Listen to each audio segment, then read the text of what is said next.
Bora lá. Dando continuidade.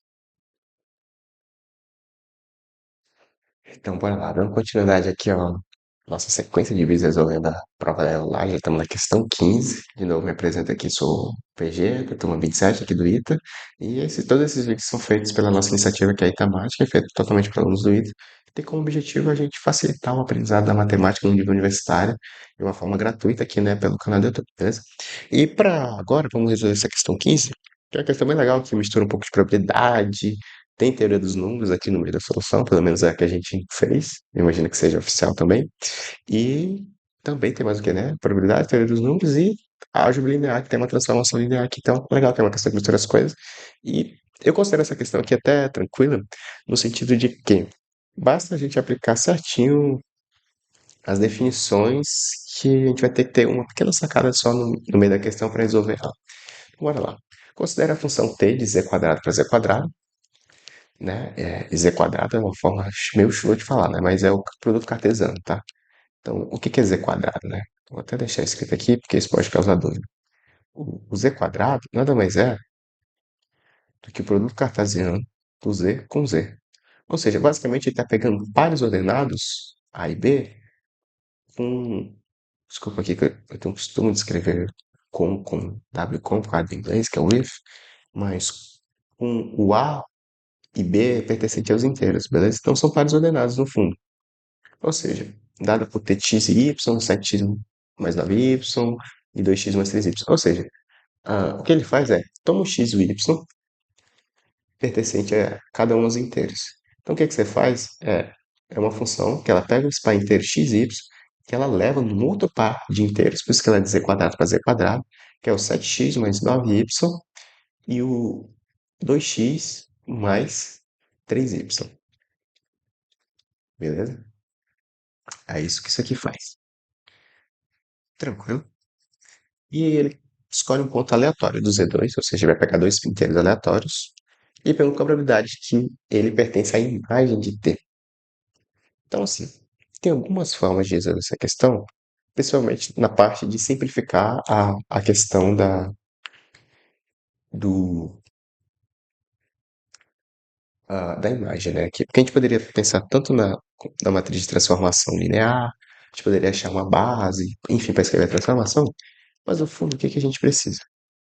Então, a gente pode simplesmente chegar aqui e fazer o seguinte: suponha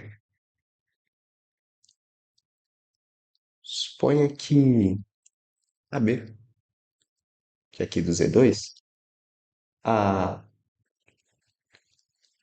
seja elemento da imagem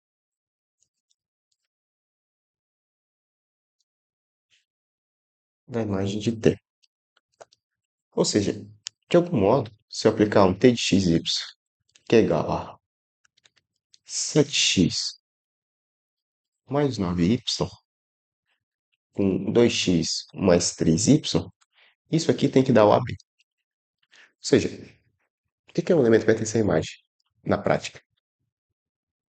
É, é se somente se existem xy satisfazendo isso.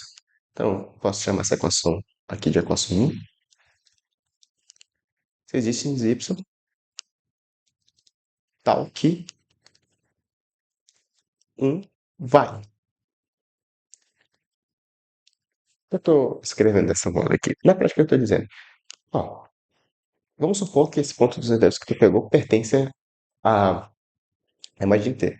Isso é se somente se, ou seja, isso é a mesma coisa que dizer que existe um x e um y, que eu substituo aqui na t de xy e o t de xy dá esse ponto.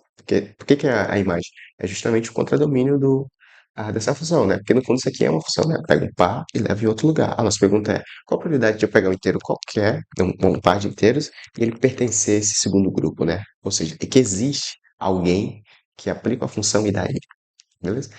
Então, dado isso, se a gente chegou até isso, a gente conclui o quê? Que isso é a mesma coisa que esse sistema que ser feito, né? Então a gente chega aqui em 7x mais 9y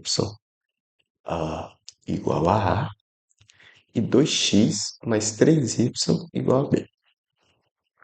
E aqui eu acho que vai resumir nossa discussão, porque é o que eu quero que você chegue, tenha certeza.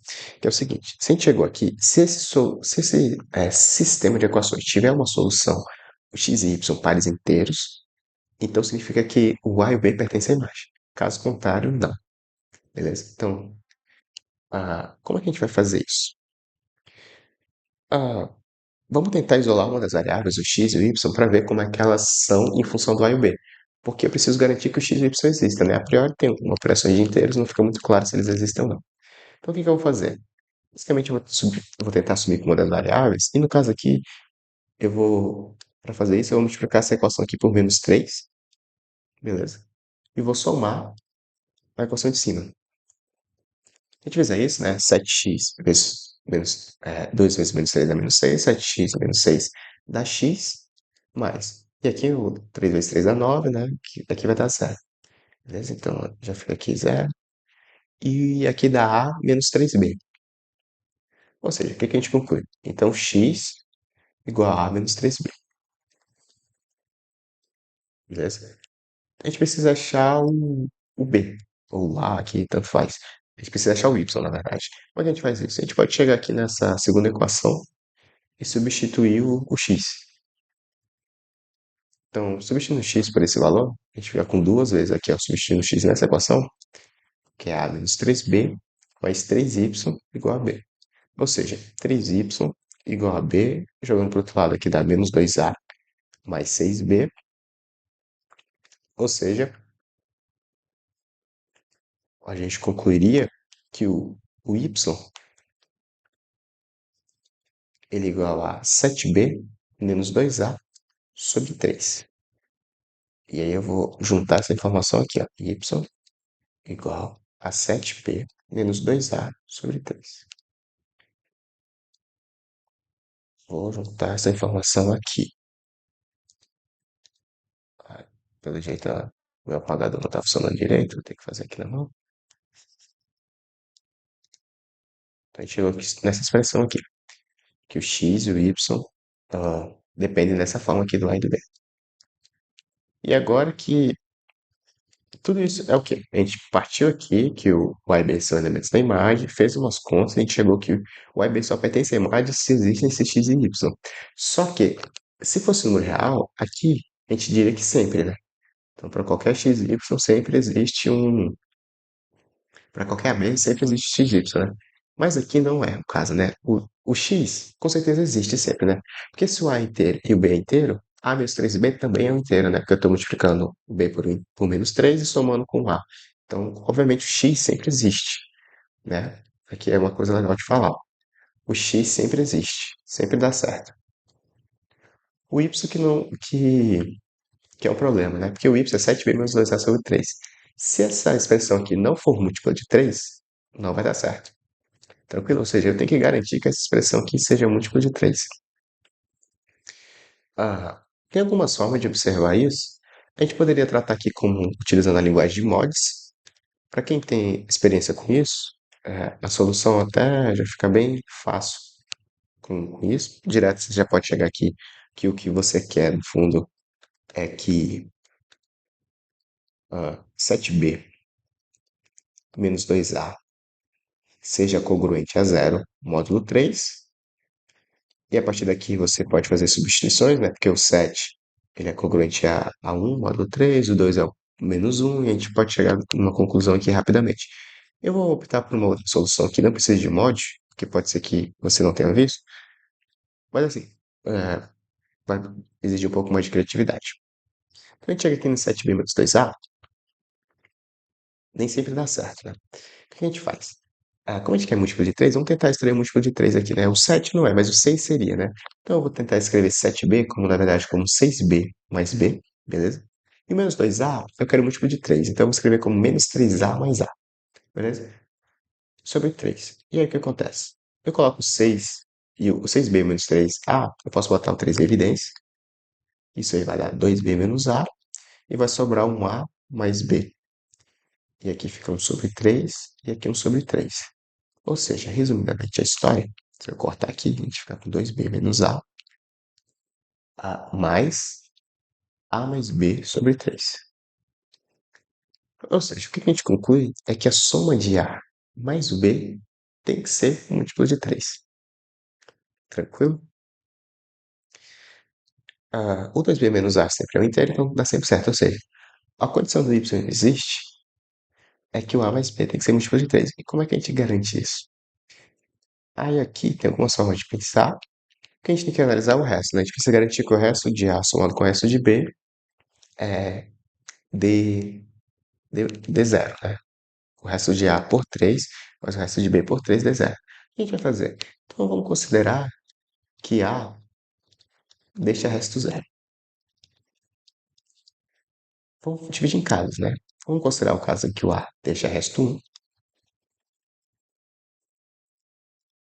E aqui tudo é na divisão por 3, tá? Já vou deixar escrito ali para você. Aqui deixa resto 2 e aqui por 3, tá? O que é que acontece? Cada caso desse vai implicar numa solução. Porque observa a nossa análise aqui, o que a gente vai concluir? Se o A deixar resto zero, então o B tem que deixar resto zero. É a única possibilidade, né? Porque se o B deixar resto um, vai dar zero mais um sobre 3, que não dá certo. Se for 2, também vai dar errado. Enfim. Então B tem que deixar resto zero para dar certo. Vou escrever assim para dar certo. Se o A deixar resto um, aí a gente chega aqui, o B tem que deixar resto 2 para dar certo, né? E é a única possibilidade, né? Porque um mais 2 vai dar 3, aí 3 sobre 3 vai dar certinho. E se o A deixar resto 2, analogamente, o B vai ter que deixar resto um para dar certo.